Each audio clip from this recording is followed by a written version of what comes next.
they ray has a lane Chris has a name as a cool we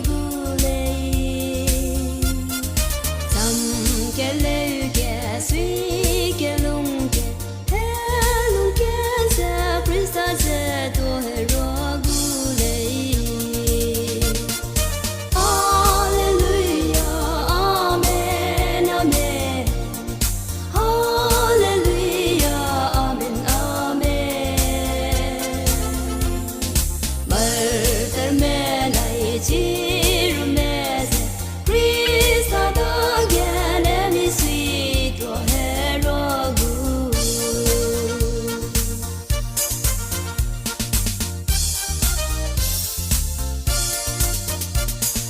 Yeah, they ray ham we ram yes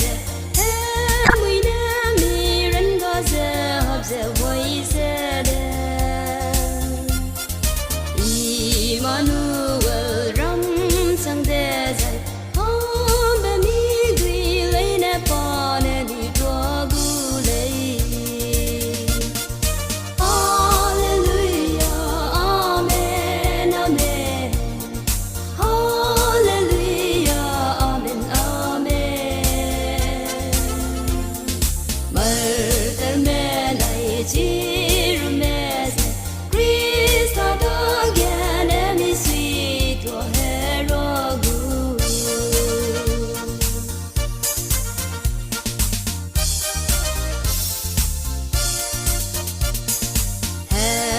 Như đi bé mai sang da thế ram cor chi bé ghé wang ai ro bu de lei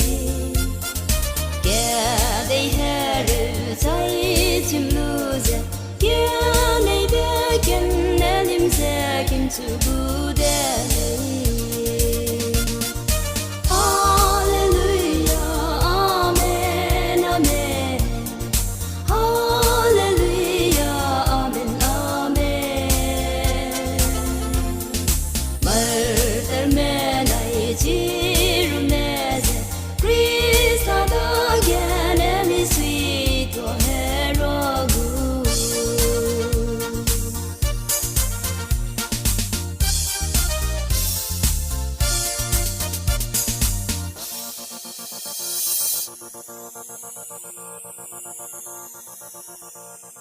Thank you.